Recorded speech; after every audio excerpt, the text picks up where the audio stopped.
My name is Emily Carter, and this is how everything was taken from me. 3 years ago, my life looked simple, peaceful even. I worked as a senior marketing coordinator at a tech company in Seattle, the kind of job where you stayed late sometimes, but you felt proud of what you built, the kind where your coworkers felt like friends, or at least that's what I believed. Every morning, I walked into that glass building with coffee in one hand and my laptop bag in the other.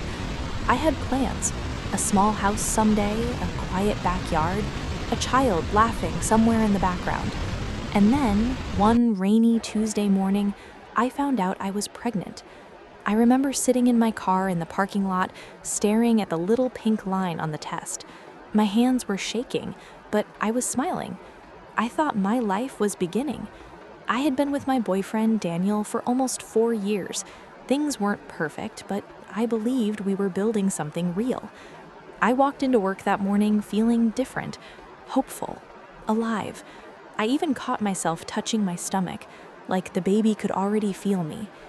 For 2 weeks, I kept it to myself. I wanted to be sure. And when the doctor confirmed it, I decided to tell my manager. Her name was Linda Matthews. She had always been strict but fair. At least, that's what everyone said. I knocked on her office door that afternoon. She looked up from her laptop. "Come in, Emily." I sat down. My heart was racing. "I wanted to let you know I'm pregnant." For a moment, she didn't say anything. Her smile froze. Then she nodded slowly. "Oh." That was it. Just, "Oh." No congratulations, no warmth, just silence. I tried to fill the space. "I'll keep working as long as possible. I already started planning maternity coverage." She leaned back in her chair, studying me, like I had just become a problem. "Well," she said carefully, "that's unexpected." The meeting ended quickly after that, but something had shifted. I felt it. The next few weeks, things started changing. Small things at first. Meetings I wasn't invited to anymore, projects reassigned without explanation, emails that used to come directly to me suddenly went to someone else. At first, I told myself I was imagining it. Pregnancy hormones, stress. But then one afternoon, I overheard something in the break room. Linda was talking to HR. She didn't see me standing near the hallway. I heard her say, "We can't have someone disappearing for months right now. The timing is terrible." My stomach dropped. That night, I couldn't sleep. I kept thinking about my baby, about health insurance, about maternity leave, about everything that could disappear if I lost my job. And then, 2 weeks later, it happened. I was called into a conference room. Linda was there. So was someone from HR. They both had those tight corporate smiles, the kind that already knows the outcome. Linda folded her hands. "Emily, we've decided to restructure the department." My chest tightened. HR slid a document across the table. "Your position is being eliminated." I stared at the paper. My ears started ringing. "Eliminated?" Linda nodded. "It's a business decision." I looked at her. "Is this because I'm pregnant?" Her expression hardened. "Absolutely not." But she wouldn't meet my eyes. They gave me a box. Security walked me to my desk. 20 minutes later, I was standing outside the building, in the rain, holding a cardboard box with my entire career inside it, and a baby growing inside me. I remember sitting in my car afterward, my hands on the steering wheel, crying so hard I could barely breathe. I had done everything right. Worked overtime, never missed deadlines, helped build campaigns that made the company millions. And the moment I needed support, they erased me. Daniel tried to comfort me at first, but stress changes people. Bills started piling up. Doctor visits, baby supplies. Arguments became louder, sharper.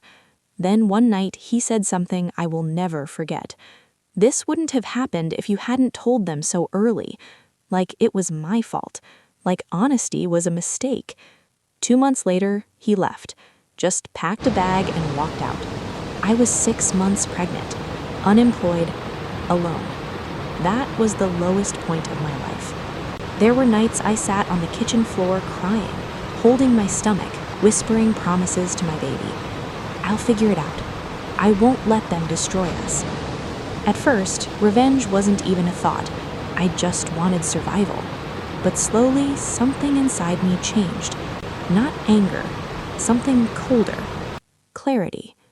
One afternoon, I was organizing old files on my laptop, documents from work, campaign reports, emails. And then I noticed something. A message thread from Linda. Internal discussions, budget approvals, project notes. One message stopped me cold. Linda had written it 2 days after I told her about my pregnancy. It said, "Emily's maternity leave will disrupt Q4 planning. We should consider restructuring her role before this becomes a long-term issue." Another executive responded, "Is that legally safe?" Linda replied, "As long as we call it departmental restructuring." My heart started pounding. They hadn't just fired me, they had planned it, carefully, quietly. And suddenly, I wasn't helpless anymore. I printed everything. Every email, every memo, every conversation. Over the next few weeks, I started researching employment law, pregnancy discrimination, whistleblower protections. Late nights became strategy sessions. While my daughter kicked inside me, I built a case. Not loudly, not emotionally, quietly, patiently. I contacted an employment lawyer named Mark Sullivan. When he read the emails, he looked up slowly. "This is serious." "How serious?" I asked. He leaned back. "Emily, this is textbook pregnancy discrimination." For the first time in months, I felt something close to hope. But Mark warned me, these cases take time. Time was something I had learned to endure. My daughter, Lily, was born that winter. Holding her for the first time, everything felt different, stronger, clearer. I wasn't just fighting for myself anymore. For a year, the legal process moved slowly. Depositions, document requests, interviews. The company denied everything. Of course they did, but evidence has a way of speaking louder than denials. More emails surfaced, more internal conversations, executives discussing my risk to productivity, referring to maternity leave like it was a corporate disease. And then the case moved toward court. That's when things started changing. Former coworkers began contacting me privately. Some had been uncomfortable with what happened. One woman sent me a screenshot of a Slack message, Linda joking about dodging the maternity leave bullet. When Mark showed that to the company's lawyers, settlement discussions started almost immediately. But money wasn't what I wanted most. I wanted the truth exposed. So we pushed forward. The court date arrived almost 2 years after the day I was fired. I walked into that courtroom holding Mark's arm. Linda was sitting across the room. For the first time, she looked nervous. The evidence spoke clearly. The emails, the messages, the timeline. The jury only needed 2 hours. 2 hours to confirm what I had known the moment I stepped into that rainy parking lot. The verdict came back. Pregnancy discrimination. Wrongful termination. The company was ordered to pay damages. A lot of damages. But the real moment, the moment that mattered most, came afterward. A week later, the company released a public statement. Linda Matthews had been terminated. And the story spread through industry news. Quietly at first, then everywhere. The company that claimed family values had fired a pregnant employee to avoid maternity leave. Investors noticed, clients noticed, and suddenly, accountability existed. The last time I saw Linda, she was leaving the courthouse parking lot. She looked smaller somehow. She glanced at Lily and my arms, then looked away, and I realized something in that moment. Revenge didn't feel loud. It didn't feel explosive.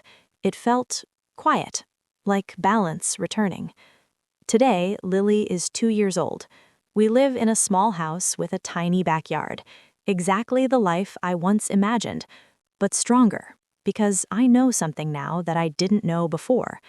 Some people think power belongs to the ones sitting in corner offices. But sometimes, power belongs to the person they thought they could erase, the woman they fired, the mother they underestimated, and the truth they tried to bury. Because in the end, I didn't just get my job back, I got the last word.